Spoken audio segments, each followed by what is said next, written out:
Hello, everyone, and welcome back to the Old Hunt, where we are still celebrating 10 years of Bloodborne.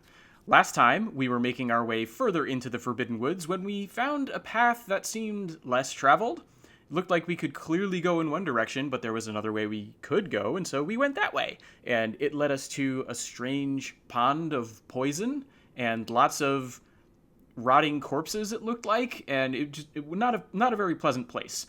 Lots of church giants walking around, though, so seemed to have some healing church affiliation. And we came up a ladder, and wouldn't you know it, we popped out in a graveyard that's basically connected to this clinic, Yusefka's clinic, where the imposter doctor, we discovered, has been up to some strange doings. She has been transforming people into these alien-like creatures. But I wanted to go back, and by the way, I'll be referencing some notes here and there. I'll be trying to edit around like long pauses or anything, but if things seem weird, just like sort of with my Vicar Amelia episode, that's what's going on. Because we've got a lot to talk about here. We've got a lot to try and wrap our heads around, but I want to start with one of the easier things to wrap our heads around, which is the alternative possibility that I sort of realized I didn't manage to follow through on, even though I wanted to in the last episode, which is it's totally possible that the Healing Church could get around the locked gates, right? I was talking about how it sort of seemed like we were the first person to use the password to get through the gates, and the church itself may have forgotten it, but that might not matter because they have this connection through Yusefka's clinic into the Forbidden Woods. So maybe the Healing Church was coming through here. Maybe they were able to work together with Yusefka. It's unclear what real Yusefka's affiliation with the church was or was not.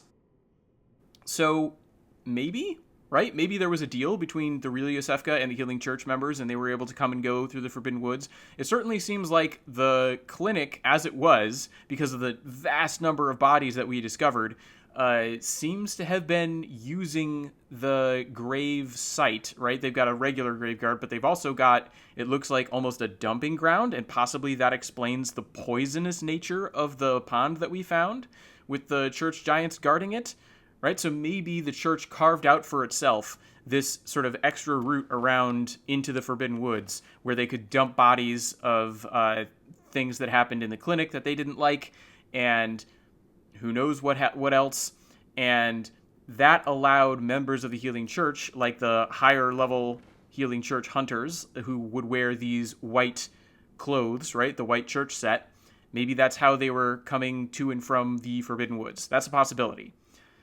So I wanted to mention that as one sort of dangling thread that I wanted to tie off, sort of easing our way into things. The next thing I wanted to bring up, and I definitely need notes for this because I was not going to remember it off the top of my head. What happened is people have gone and they've discovered which drops, because if you'll recall, each one of these alien things, where's one of them? This one's sort of far away, but we'll run over here. Each one of these alien sort of creatures here drops a different item. And one of them dropped Ariana's shoes, and that's how I was able to say, oh, look at that. This is Ariana, right? Ariana's shoes is the most obvious drop, right? Where you have an association with another NPC, with an NPC that you can find out their name in the rest of the world of Yharnam. But it's not the only item that is associated with various NPCs. And through one means or another, people have been able to figure out which item drops are associated with which NPCs. So we sent everybody to Yusefka's clinic, and we can sort of reverse engineer, and I think this is pretty cool, which NPC dropped which thing based off of their sort of predetermined drop. So obviously, Ariana drops Ariana's shoes, and then we have the young girl who drops the formless Oedon rune that we picked up. The Oedon writhe that we got was dropped by Adela. Those two are potentially important, and we're going to come back to them later. But just to finish the inventory here, we got 3 pungent blood cocktails. That comes from the bigoted old man. And we also got a sedative that's dropped by the lonely old woman. And these are items that sort of make sense, right? If you find these NPCs in other parts of the world, it makes sense that they would drop them here in the clinic. It's sort of cool that you can figure out who was who based off of those drops. And if you're smarter than me and you do a little bit more planning, you can maybe infer a little bit what their personalities are like as aliens based off of which one is which, and which you get which drop from. But I don't feel too bad about missing that opportunity.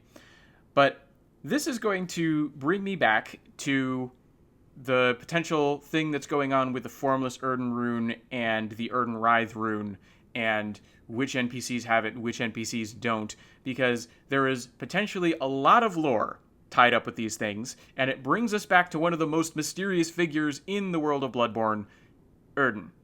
And I mentioned before, when I was doing a little bit of a lore dive, that Oedon is sort of mysterious and hard to get a handle on, and that continues to be true, right? Like, I sort of took one stab at it, and I wasn't particularly successful. I was able to outline, I think, successfully the problem.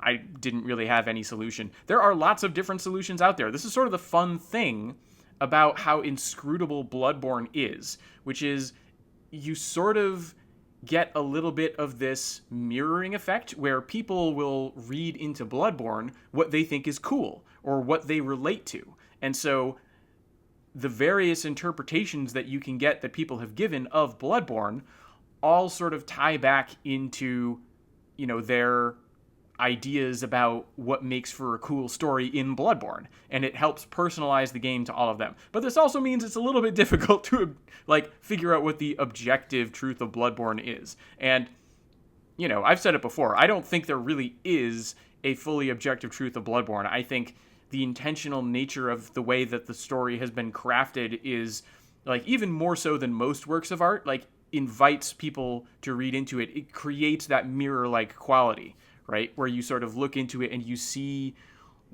some of your reflection and what you want to see, right? It's not a perfect thing where you can be like, okay, this here was 100% for this reason. Generally, the things that you can say that about aren't the most interesting aspects of the game. But anyway, that's sort of a little bit of an aside on just why I think it's fun to think about these things.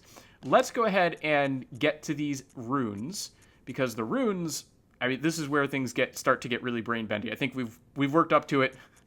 We're going to do that. We're going to start by revisiting the Formless Oedon rune, right? And you can see this version increases the maximum number of Quicksilver bullets you can hold by +1, and let me bring this up so it's even more obvious.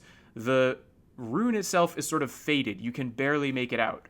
Much less clear than this one, right? This one, bold, right? You can see it very clearly. And it's the exact same rune, right? The exact same description, the exact same title, the exact same image, albeit more distinct in one case, right? And this one also, let's go back to the general screen here. This one gives you +4 to your Quicksilver bullet maximum, right? So definitely there is an effect going on here. We're getting different sort of tiers of these Formless Oedon runes. This first level one comes from the young girl. This fourth level one comes from the chest in Oedon Chapel, right? Sort of makes sense that the secret rune hidden away in Oedon Chapel would be one of the highest levels of the Formless Oedon rune. So, I've talked about that before. Another thing I've talked about before, I've laid out the problem. And when I made that episode about the Formless Oedon rune and the mysteries of Oedon, I got some very interesting feedback from YouTube user Mikami is a Jerk. If I assume that's how that name is read. It's not one of those ones that look like a total mystery. So I think I got that name right. Anyway, this commenter was pointing out that there's another blog, right? This is a little bit of a jump, right? So we're sort of chaining from one to the other. But there's another blog out there that's written in Japanese, and I'll link the relevant article in the description, where that person has done some extensive analysis of Bloodborne in Japanese, and I think, if I recall correctly, is actually a native Japanese speaker.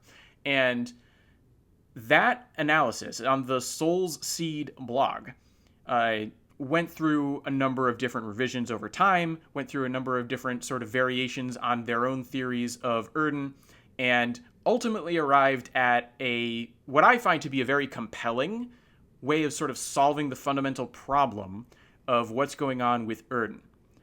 And so YouTube commenter Mikami is a Jerk was saying, you should check out this blog in Japanese and see what you think of it. And there's a lot there that goes a little bit further than I'm willing to go, right? It relies on a lot of color symbology, right? There's the idea that blue and pale is one thing and red is another, and you have these various layers of symbolism, and quite frankly, the higher concept you start to get with tying things together, the easier it is to lose me. So the key takeaway, though, is simple enough on this particular, the core of this particular analysis, that I wanted to bring it up in one of my own videos. So many thanks to the Soul Seed blog writer, whoever that may be, for putting this out there among your other many theories that are just too complex for me. Sorry. And also Mikami Yurk for pointing me in this direction. And so let's lay out the problem again before I get to the solution, right? The problem is we have in the first section, right, we can sort of look at the Japanese and see that it's basically split into two different sections here, this description. And the first section describes Oedon as a being which exists only, I want to say in voice, right? The higher rank one, the great one, Oedon, has no form and therefore is a being simply of voice, right? So it sounds like, well, okay, Oedon is a voice. But then we come down to the second section, right? And the second section of this description says, whether it be human or no, regardless of whether it's human or not, the oozing blood, or just oozing blood in general, remember there's no articles in Japanese, is a catalyst of high grade. And that itself, that precisely, is the essence of the formless great one, Oedon. So what's going on? I was talking last time about how maybe the blood serves as a medium that contains the voice that is Oedon. And I think I was inadvertently close to this sort of Soul Seed blog solution, which I'll just say, I like this enough that I'm willing to just adopt it going forward. I don't know what'll happen. I don't know what sort of knock-on effects will result from this, but I'm convinced. I think in part because it was sort of close to the lines that I was already thinking under, right? So this is, again, the mirrored nature of Bloodborne. You can sort of see in it what you want to see. But the idea is pretty simple. If we think of Oedon as a voice, what is a voice? A voice is a type of sound. How do you get sounds?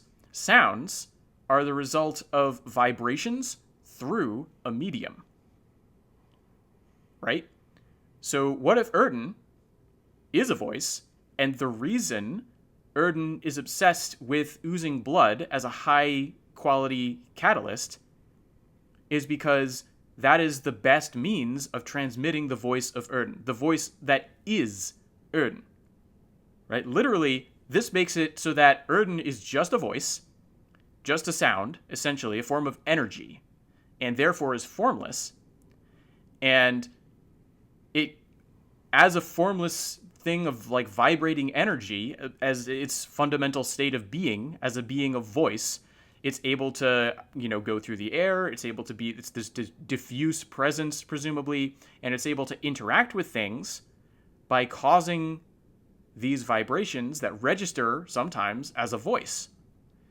But its essence is the oozing blood, which is a high-quality catalyst, right? So that is where the voice that is Oedon comes through the clearest. And I think that's great, right? Very simple, very almost basic, but at the same time, really powerful, at least to me, right? You could think I'm totally off my rocker. This is the thing about Oedon theories. They always make you sound insane. So hopefully you can at least see where I'm going with that. And I wanted to bring it up because now we have the Oedon Writhe rune. And this one we have not talked about before. This one isn't related to that same, fundamental problem. But we do need to talk about it. So let's go through and break down the description before we do anything else, right? Okay, so Oedon Writhe, pretty straightforward translation there in terms of the name, right? Ugomeki comes from ugomeku, which is to writhe, and so ugomeki is like the noun form of that, writhe. The writhing of Oedon. Oedon writhe. Makes sense. And as far as the description goes, first line is sort of standard, just like we had on Formless Oedon, where we're seeing that it's not one of what I call Carol's runes, because the first line, it just talks about Carol letters that are transcriptions of inhuman voices, right? So when we come up here, we have a Carol letter, which serves as a representation of an inhuman voice. This one in particular, right? Because we've tied Oedon to voice, I think it's interesting that we're getting not just inhuman sounds, but an inhuman voice. And that runs into problems with the beast rune a little bit, right? Because this is the roar of a labyrinth beast, not necessarily what you would call a voice, depending on your definition of voice. But we don't have to worry about that with Oedon, right? So this is a Carol rune that is a representation of an inhuman voice. Okay, so writhe, which notably drops the Oedon part, right? This is just the concept in as writhe, but presumably we're supposed to associate the rune itself, writhe, with this thing. And this is like maybe the Oedon version of writhe, and maybe theoretically there could be other versions of writhe out there. I don't necessarily know if that's true. I don't know how much to read into that. That might just be relatively innocuous, and we can take the ugomeki and Oedon no ugomeki as interchangeable. I don't know. Anyway, let's continue with the description. We're getting Towa, which identifies that ugomeki is sort of the subject of what's going to happen next here. So we're going to get a little bit of a definition.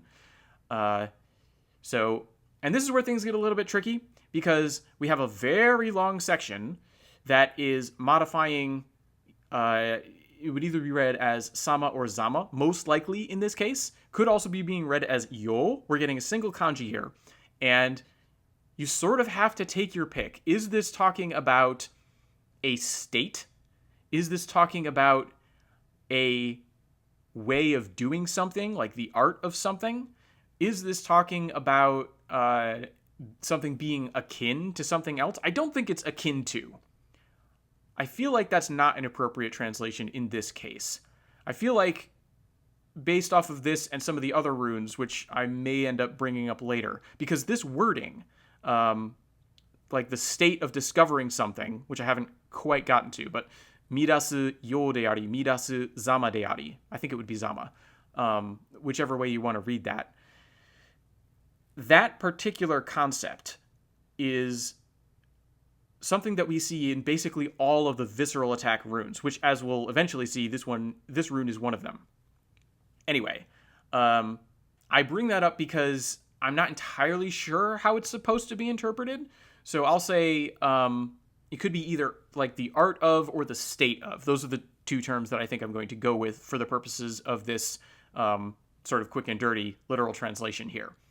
And we need to identify that because everything leading up to it is modifying that essentially as a noun, which I think is why I don't think it's one of those things. So I think probably the most likely reading would be like the state of something. So I'm going to go with that for now, even more specific, but it could potentially be art, I think. Anyway, I've talked around that basically in circles. We're going to keep going here. Writhe is the state of discovering a secret oozing in the warmth of blood, and by means of visceral attack, which is a dark aspect of a hunter, recovers quicksilver bullets. And then the final section, right? Because again, just like the where are we? Just like the Formless Oedon rune, we have the sort of the upper section and the lower section. And then in the Oedon Writhe rune, we have the upper section and the lower section. The lower section is actually exactly the same as on the Formless Oedon rune, regardless of whether they are human or not. The oozing blood is a high-quality catalyst, and that precisely is the essence of the Formless Great One, Oedon. Therefore, Oedon and, I guess, Oedon's unaware followers secretly seek that. This is the other mystery of the Oedon runes, right? What are all these references? What is precisely that? What is the secret that, right? And this is where we need to get into some of the lore associations and the differences between Formless Oedon and Oedon Writhe. Because we didn't go down this path in our storyline, but if we send Ariana to Oedon Chapel, by the time we get to the late game, Ariana will give birth to Oedon's child. That is pretty explicitly identified in another item that we don't have. It's another version, right? This is, there's a number of items that all have this same name, the third umbilical cords, and one of them basically straight up tells us that Oedon yearned for a child and had an eldritch liaison with Ariana, right? And this is one of the reasons why I think it's sort of important to get at the idea that Oedon, as this force, right, that causes these vibrations, that I'm sort of saying is probably the essence of Oedon, would be sort of seeking a powerful catalyst, because otherwise, how do you impregnate anybody if you're sound waves, right? If the essence of your being is, vibrations through a medium, what do you need in order to give birth, in order to cause someone to give birth? You need to be able to influence the reality in a more potent way than you could simply as a voice. So you need the oozing blood, right? And that's why you could potentially understand, because we have it on the Oedon Writhe rune and on the Formless Oedon rune, you can potentially understand the the oozing blood as so important as a high quality catalyst, right? Because when we're talking about the oozing blood as a catalyst, right, we're getting that, right? That, precisely that, is the essence of the Formless Great One Oedon. So perhaps we can understand, as an entire phrase, the oozing blood, which is a high-quality catalyst, is the essence of the Formless Great One Oedon, not just because it is the truest expression of that voice, but also because that's sort of his way of interacting with people, and that's how he's able to cause Ariana to give birth. And interestingly, this is not, again, very little of this sort of lore theorizing is my own work. I mostly care about the translation, so that tells you something about me, I suppose. And also why I've spent so much time dwelling on the text. I haven't done any sort of visual analysis. Again, I know that's one of the points that I'm not particularly well suited to speak on. But the idea is, right, we have this Oedon Writhe rune that is in the head, essentially, of Adela, who is associated with the Healing Church. She's also a fully grown woman. We haven't done this, and we're not going to do it, right? In this playthrough, I'm going to allow Imposter Yusefka to carry on her research. So we're not going to see this eventuality play out. But if I were to go upstairs right now and fight Imposter Yusefka, she would also drop a version of the Oedon Writhe rune. So people have sort of theorized that this rune indicates Oedon attempting to influence these people and potentially influence them in the same way that he influences Ariana. But maybe the blood that would allow him to impregnate them isn't quite the right quality. And this is an important thing to bring up because, again, another aspect of Ariana's storyline that we haven't seen, Ariana seems to be related to the Cainhurst bloodline. And you can see this in a few different things, but one of the clearest lines is, again, it's on that third umbilical cord that we don't have. Maybe I'll be putting up the actual correct item description in editing, but it talks about how corrupted blood began the Eldritch Liaison. And what's corrupted blood? The corrupted blood in Japanese is kegaretachi. And what's the corrupted bloodline in Japanese? The kegareta ketsuzoku? The vile bloods, right? And it's associated with the corruption rune, right? If you want to draw the connection in English, right? The bloodline, the family line, the line that is associated with the corruption rune is the one that you could say has corrupted blood. And Ariana, by implication, based off of the, third umbilical cord that she drops, is seemingly being identified with corrupted blood. So that seems to tie her to Cainhurst. There's also the dress that she's wearing, and I think a handful of other things, right? And notably, right, if you get her blood, you get the Ariana's blood vial, there's a portion of that description that talks about how Ariana's blood, like an old member of the Healing Church, would recognize that Ariana's blood is quite similar to something that was once forbidden. And we know from Alfred, or maybe we haven't gotten this conversation from Alfred yet, but he'll eventually tell us, if he hasn't already, that the Cainhurst line, the sort of corrupted, the vile bloods, they're all associated with forbidden blood. And we can maybe get a sense for this in the fact that, like, as an opposed force, right, Ariana's blood vial recovers stamina, whereas if you get a blood vial from Adela, her blood will continually regenerate HP, right? So you have regenerating HP as opposed to regenerating stamina. So I think that might be a little bit of a mechanical indication of the different essential quality of Ariana's blood as opposed to Adela's blood. And well, if you have the DLC, there's another character you can get a similar blood thing that lets you know that the Healing Church seems to be all in on this idea of vitality regenerating blood, as opposed to what by implication might be the Cainhurst style of blood, which is more about the stamina regeneration, right? The opposed physical force. So maybe because Ariana's blood is closer to being a medium of the highest grade, right? The high quality catalyst, Oedon is able to better use Ariana's blood as a catalyst for causing Ariana to give birth. Maybe. Oh man. Lore theorizing is such a headache. There's so much that goes into it. So many things that you can tie across the game. And so for instance, right, I was also receiving some recommendations from people to go check out a video from another very famous person associated with Bloodborne and its lore, Redgrave.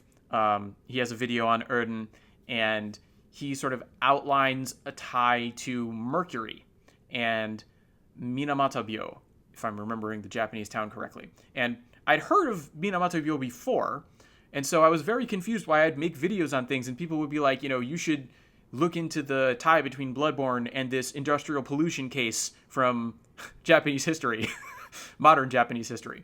And I'd be like, what is this connection here? And, my last Oedon video, I got recommendations to go check out Redgrave's video, and he draws that connection. And so now I know where that's coming from. And some of his analysis comes from visual analysis that I'm not going to get into there. I personally, like I said, I sort of am more affiliated with the ideas from the Soulseed blog, the idea of Oedon as a being of voice, like 100%, as opposed to Oedon being a being of Mercury or Quicksilver. And you might be saying, okay, well, what about the fact that he gives you Quicksilver bullets, right? This is one of the things, and you can make blood bullets, and he raises your Quicksilver bullet maximum, and the Oedon Writhe rune restores Quicksilver bullets upon performing visceral attacks. I cannot, dismiss that argument, right? I cannot, dismiss is maybe the wrong word, right? I can't say that argument is wrong. This is another one of the things, right? I was talking about how Bloodborne is open to lots of different interpretations. I can't say, this interpretation is not valid. I can only say it doesn't appeal to me. And I think part of that, in fact, I think you could potentially strengthen the Redgrave argument based off of sort of a literal translation, where he was putting up the English translation, where it was talking about how the Oedon Writhe rune, I think I have this in my notes. Okay, Writhe sees a subtle mucus in the warmth of blood. And I think it's a little bit weird to go from mucus to mercury, because I feel like if you're identifying something as a mucus, you're decidedly not identifying it as mercury. Instead, if you look at the literal, right, we're talking about writhe as the state of finding a secret oozing. And oozing is kind of weird, right? It's nijimi. I think that's how you would read it in this instance. And so nijimu is the verb, and it sort of means to ooze. And this case, we're seeing nijimu turn into nijimi.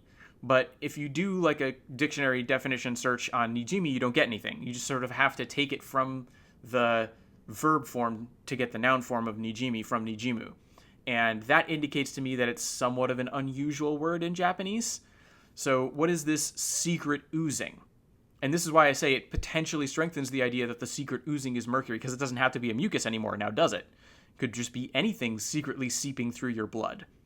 Again, I don't think that's true, but if you want to take that away from this, be my guest, right? That's just something that I think is interesting that you can see differently. And just to get into a little bit, another reason why I don't necessarily think this is Quicksilver, I think we're seeing Quicksilver act as something of a symbolic representation of the fact that, as we see from the first line of the second section there, right, and I've said it several times now, oozing blood is a catalyst of the highest grade. Okay, so what's the heart of a Quicksilver bullet? Blood. Why do we need Quicksilver? Because it's a catalyst, right? And then you can add an additional catalyst that is bone marrow ash. Bone marrow, it strengthens the blood. It doesn't strengthen the Quicksilver. The heart of a Quicksilver bullet, in my mind, is the blood. And so the mercury is just sort of amplifying the effect of the blood. But if you've got another amplifier in the form of oozing blood, right? Maybe you've got blood and another high-quality catalyst, and that's how you're able to create, you're able to get these Quicksilver bullets out of these visceral attacks, is because you're able to identify, as you're performing a visceral attack, this high-quality medium, or catalyst, right, if we're being literal, because for some reason the official translation frequently uses the word medium instead of the literal Japanese catalyst, and I don't know how much to read into that or not read into that. That might be something that they got some background information on, or it just might be the two are sort of similar, right, because you have a medium that conveys things and a catalyst that, while it does amplify things, it can also serve to bridge an effect, right? If you're talking about amplifying a voice, you're talking about conveying that voice over a larger distance, right? So depending on how you look at it, maybe you can see why the translation would end up being like that. So I see the Quicksilver bullets essentially as saying, you're looking for powerful catalysts, and you're getting it, right? Oozing blood, high-quality catalyst. And this also fits a pattern. I don't know how much this bears on the argument, but all of what I call the visceral runes have a tie to the warmth of blood, right? So Clawmark, Blood Rapture, Oedon Writhe, and Air are all the runes that have something to do with visceral attacks. And Clawmark is identified as an impulse to seek the warmth of blood like a beast. So it's about the warmth of blood. Blood Rapture is the state or the art, again, that weird confusion, of finding live joy in the warmth of blood. That live joy is my own literal translation because I think there's a little bit of a pun happening there. The official translation, Blood Rapture, is the raw euphoria of the warmth of blood. The important thing is the tie to the warmth of blood, but live. So the way that you say raw in Japanese is nama, or one of the ways that you can say raw. It's also a way that you can order just beer that is like untouched, right? So if you go into a bar and you ask for nama, which literally means like live or raw, you're just asking for a straight beer, just sort of the default option, untouched, unaltered in any way, right? Is the idea. So on the one hand, I think the idea of the raw euphoria of the warmth of blood is probably like the main meaning, but there's a little bit of a pun happening in there on the idea of the living, because raw in Japanese is tied to being alive. And that's sort of interesting in the context of the blood rapture rune, but isn't super important to the context that I wanted to just sort of quickly go down here, and I've already distracted myself. Anyway, I'm going to keep going. We have writhe, which of course we've talked about at great length now. I was already on it. Writhe is the state or the art of finding a secret oozing in the warmth of blood. And then air, which we don't have, is the state or the art of finding sentiment in the warmth of blood. So in each one of these cases, we're finding something different in the warmth of blood. And that's being mechanically tied to different things. And the way that the mechanics and the story interact are interesting, but I don't necessarily know how literally we're supposed to take these implications. And so I don't think it makes a ton of sense to draw out a huge tie to mercury and mercury poisoning in the world of Bloodborne. I think one of the things that we have already seen and will continue to see again is this idea that anybody could turn into a beast.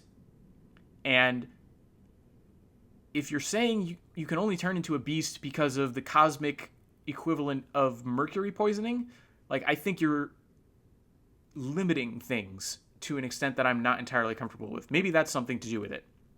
Is that I like the idea that it's not some outside factor that's causing Yharnamites to transform like that. It's something inherent to the nature of humanity that you can't escape. That you're drawn to beasthood, right? You have the potential to go into beasthood, or you have the potential to ascend. That the various organizations that we're seeing and working with are striving for. And the humans are sort of caught in this middle, this imbalance between these diverse forces, these diverse impulses.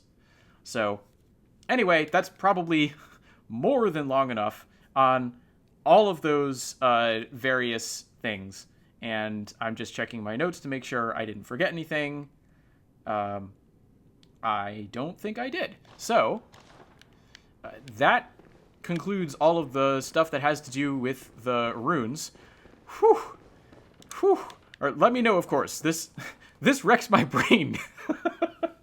If you feel like I've neglected something, if I've misspoken, if I've misrepresented anything, feel free to correct me. Just leave a comment. I'd love to hear it. I love just thinking about this game. I think it's fun. And we're going to advance Imposter Yosefka's storyline just a little bit more. We're going to pick up one more important item, but it's not going to be as brain bendy as that last one.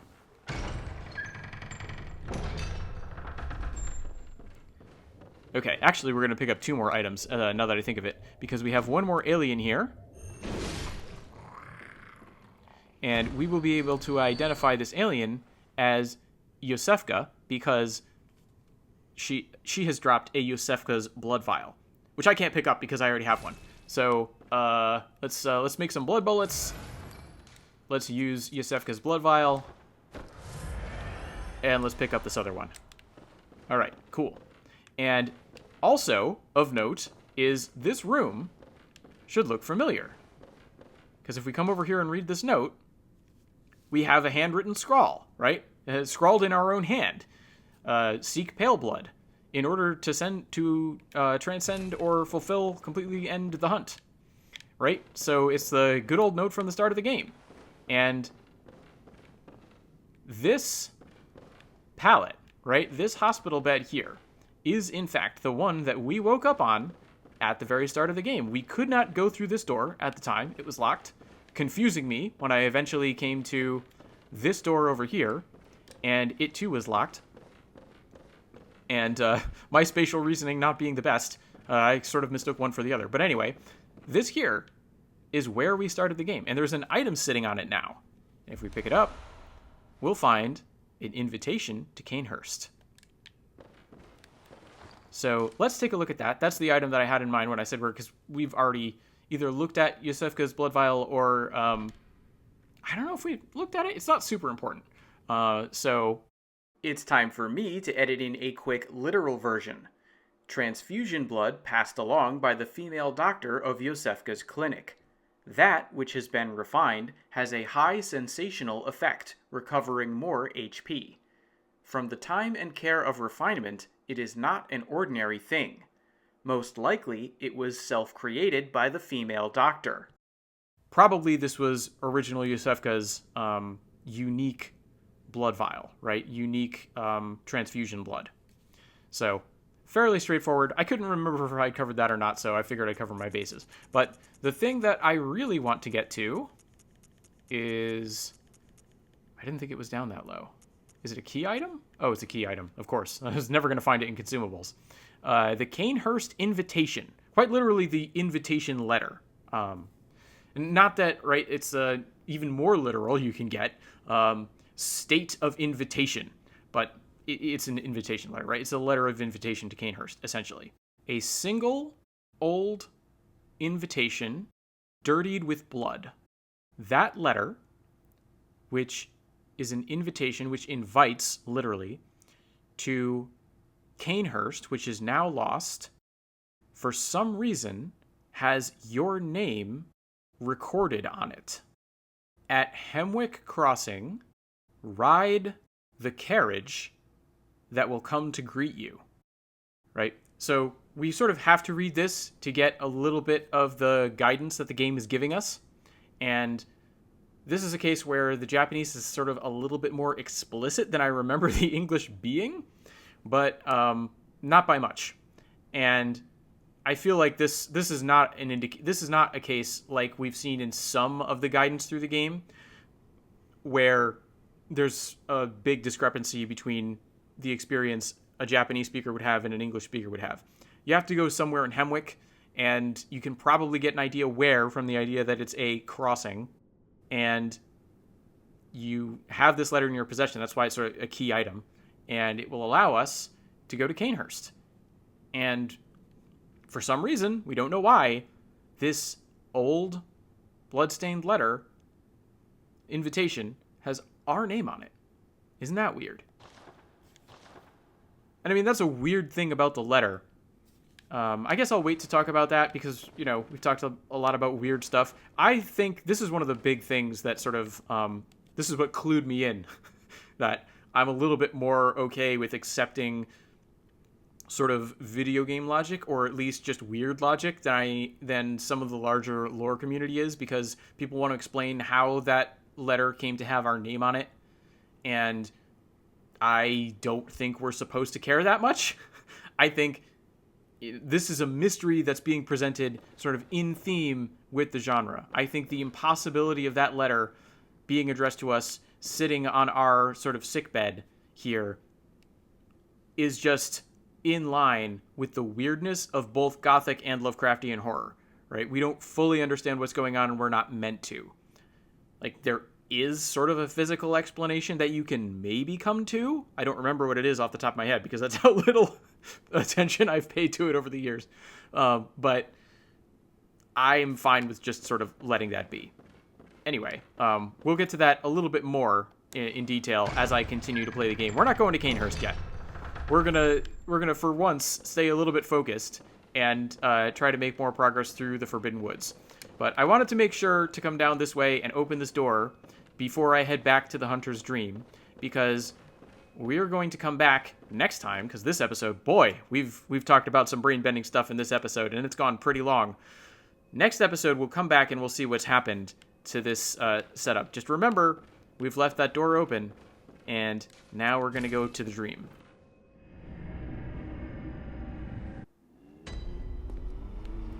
All right, and we made it to the dream, safe and sound. I wonder, actually, maybe we'll start with a different interaction in the next episode. Because as I said, this one's gone on long enough. Is Garamond going to be in the garden? No. He's still nowhere to be seen. All right. Yeah, Garamond's still playing hard to get, so... Oh well. Let's go ahead and repair our weapon, just purely out of reflex. Looks like I can level up. Might as well grab a couple levels while I'm here. Don't have to think too hard about that. See, see what my stats are looking like, what I could use. Oh, right, I'm still going straight health. Woo, look at that. All the way up to 23 in one bound. Sort of similar to the arcane thing that I was talking about. 25 is going to be a stopping point for health. And after that point, maybe we'll start going a little bit into endurance. I've been feeling a little bit, not much, but a little bit lacking in that regard. At some point, of course, I want to eventually get the blood tinge up because we need to be able to wield the rifle spear before we can make it a incredibly powerful broken weapon. But anyway, the first thing that needs to happen is getting vitality to 25, and we've just got it to 23. Farewell, May. All right, and we've said farewell to the doll, and now I will say farewell to you. I hope you've enjoyed this episode. It's been a very lore-focused one that I did not think I would be making at the start of this series, but here we are. Let me know what you think in the comments, and as always, thank you very much for watching. I'm going to call an end to my hunt for the evening, and I wish all of you good hunting.